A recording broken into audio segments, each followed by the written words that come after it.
안녕하세요, 제스티스입니다. 이번 시간에는 원말 명초 교체기에 명나라, 북원, 고려 간의 요동을 중심으로 펼쳐진 패권 경쟁에 대해서 살펴보고자 합니다. 원나라의 해종 토곤 테무르는 명나라의 주원장에 의해 몽골 초원으로 쫓겨나지만 그 후손들은 북원이 된 이후에도 한동안 명나라, 고려와 세력 균형을 이루며 쉽게 물러나지 않았습니다. 하지만 결국 대세를 이기지 못하고 명나라에 무릎 꿇고 역사 속으로 사라지게 되는데요. 이 역학관계 속에서 한반도에서는 고려가 사라지고 조선이 건국하였습니다. 조선을 건국하는 이성계는 당시 북원의 만주 지배자 오츠긴 왕가와 밀접한 관계를 가지고 있었습니다. 따라서 이성계와 오츠긴의 관계를 먼저 간략히 알아보고 그 뒤에 북원, 명, 고려가 펼치는 동북아 패권 경쟁에 대해서 살펴보도록 하겠습니다. 아울러 고려를 이야기하면 항상 영토 문제로 댓글이 많이 달리는데요. 해주시는 말씀 저도 알고 있지만 국경은 현 고등교과 과정을 기준으로 할 수밖에 없다는 점 양해하여 주시기 바랍니다. 여러분, 오늘도 무조건 재밌으니까요. 좋아요 꾹 눌러주시면서 시작하도록 하겠습니다.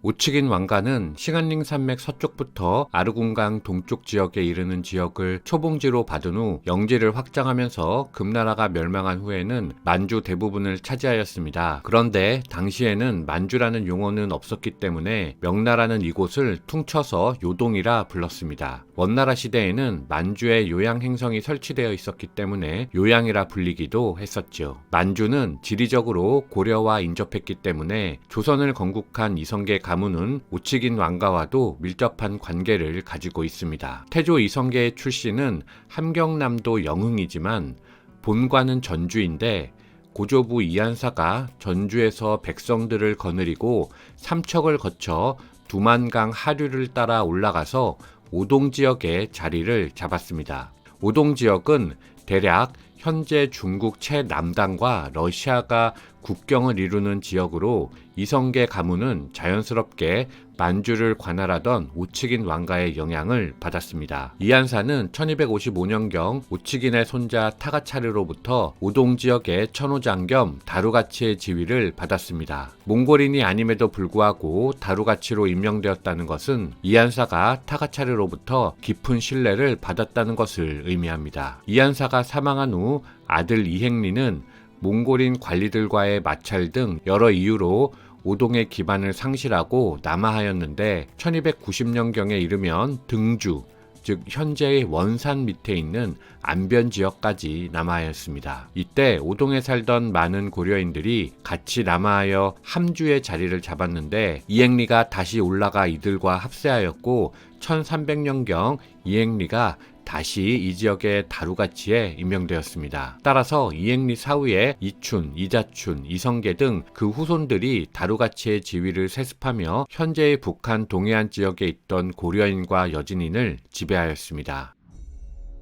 14세기 원이 쇠퇴하고 명이 흥기하는 동북아 정세를 주시하고 있던 고려 국민왕은 즉위 후 변발을 풀고 호복을 벗으며 반원 정책을 시작하였습니다. 그리고 1356년 쌍성 총관부를 공격하여 탈환하였고 이에 원나라는 사신을 보내 항의하며 반격을 준비하였습니다. 이때 칭기스칸 사준 중 한 명인 무칼리의 후예들이 대대로 만주에서 군 지휘관으로 원나라에 종사하고 있었는데 이 중 나하추라는 장군이 있었습니다. 그가 1362년 빼앗긴 쌍성 총관부를 탈환하기 위해서 함경도 동부 해안을 통해 고려를 침략했습니다. 이에 고려의 동북면 도지휘사가 맞서 싸웠으나 패하면서 이성계에게 지원을 요청했습니다. 따라서 이성계가 고려의 동북면 병마사가 되어 나가추를 격파하였습니다. 참고로 이와 관련하여 제가 읽은 책도 그렇고 위키백과도 이성계의 활약이 과장되었음을 지적하는데 그렇다 하더라도 이성계가 나가추 세력을 몰아낸 것은 사실로 인정받고 있습니다. 특히 이성계는 나가추 군대가 산악전에 취약했다는 점을 이용해 산악전투를 벌여서 승리하였는데요. 그 과정에서 다수의 여진족이 포함된 자신의 가별초를 동원하였습니다. 오츠긴 가문과의 관계를 통해서 몽골의 습성과 몽골 전투의 취약점을 잘 알고 있었던 이성계는 한반도 내 전투에만 익숙해 있던 다른 고려 장군들을 선도하며 이제 고려말 최고의 실력자로 인정받게 되었습니다. 한편 먼 나라가 쇠퇴하고 사회가 혼란해지자 중국 대륙에서도 반란이 일어났습니다. 그리고 반란에 적절히 대응하지 못한 해종 토곤 테무르는 1368년 대도를 버리고 상도로 피신했습니다.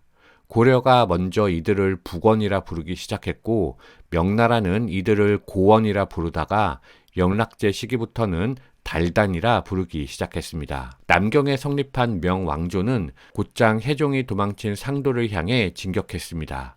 토곤 테무르는 상도에서 응창으로 피난했다가 1370년 사망하였습니다. 원나라는 이제 몽골 초원으로 돌아갔고 명나라는 새롭게 중국 대륙을 통일하였습니다. 쫓겨났지만 멸망하지는 않았던 북원은 카라코름에서 기황후의 장자 아유시리다라 칸에 의해 중흥을 꿈꾸며 요동을 중심으로 명나라에 대항하였습니다. 하지만 북원의 요양행성 평장 유익이 명나라에 항복하면서 북원은 요동에서 거점을 상실하였습니다. 이제야 비로소 명나라는 인구, 군사, 병마, 식량 등을 파악하면서 요동의 전반적인 사정을 이해하게 되었습니다. 따라서 1372년 주원장이 북원을 완전히 소탕할 계획을 세울 수 있었던 것이고 서달을 대장군으로 하여 15만 군대를 카라코름으로 보냈습니다. 하지만 한겨울에 영하 30~40도가 되는 몽골의 한파를 견디지 못한 명군은 대패하였습니다. 그러자 이제는 전세가 역전되어 오히려 북원이 남하하여 명나라를 공격하면서 다시 한번 명나라와 북원의 세력 균형이 이루어졌습니다. 이때 요동에서 활약하면서 명나라의 요동 진출을 막고 있었던 인물이 바로 무칼리 왕가의 나가추입니다.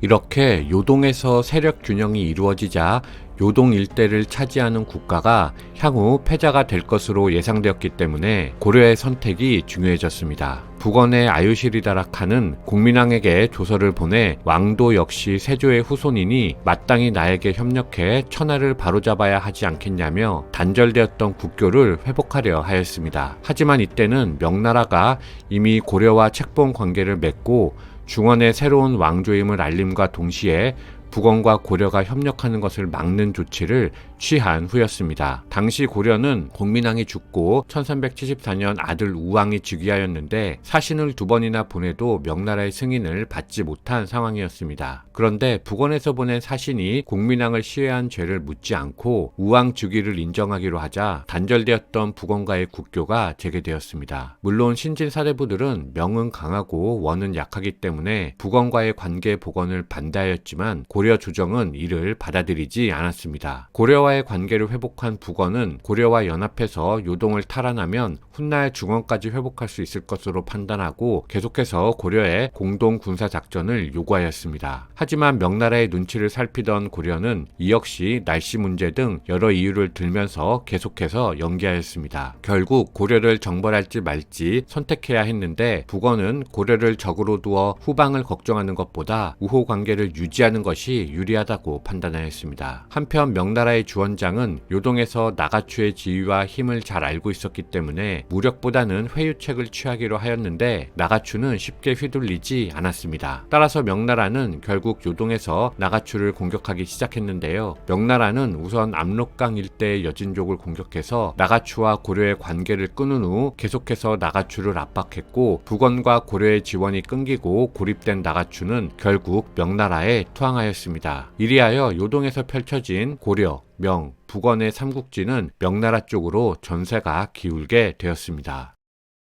1378년 아유시리다라 칸이 죽었고 그의 동생으로 추정되는 투구스 테무르가 즉위하였습니다. 그는 잃어버린 요동을 되찾기 위해서 북원의 중심을 카라코름에서 동쪽의 훌룬, 부이르 호수 지역으로 옮겼지만 1388년 남옥이 이끄는 15만 명군이 훌룬, 부이르를 급습하여 투구스 테무르군을 괴멸시켰습니다. 이후 투구스 테무르는 도망을 계속하다가 톨라 강변에서 아릭부케의 후손인 예수데르에게 피살되었습니다. 따라서 쿠빌라이가 아릭부케로부터 데칸의 자리를 빼앗은 지 한 세기 만에 거꾸로 아릭부케의 후손이 몽골의 재위를 회복하였고 이렇게 북원은 소멸하였습니다. 북원이 사라진 후 예수데르는 칸 위에 오르지만 실권은 투구스 테무르를 살해할 때 그를 도왔던 오이라트 우이라트 수장들에게 있었기 때문에 그에게는 실권이 없었고 1392년 예수데르는 사망하였습니다. 따라서 이후에는 계속해서 허수아비 칸들이 즉위하고 우이라트가 권력을 좌지우지하는 것이지요. 그리고 몽골에서 벌어지는 이런 혼란한 상황을 이용하여 몽골 제국의 중흥을 기치로 중앙아시아에서 흥기한 인물이 바로 티무르입니다. 아울러 중국 대륙에서는 1403년 영락제가 정난의 변을 일으켜 즉위하고 일단 동몽골을 완전히 제압하기 위해서 우이라트와 연합하고 동몽골 친정을 감행하는 것이죠. 이상 마치겠습니다. 감사합니다.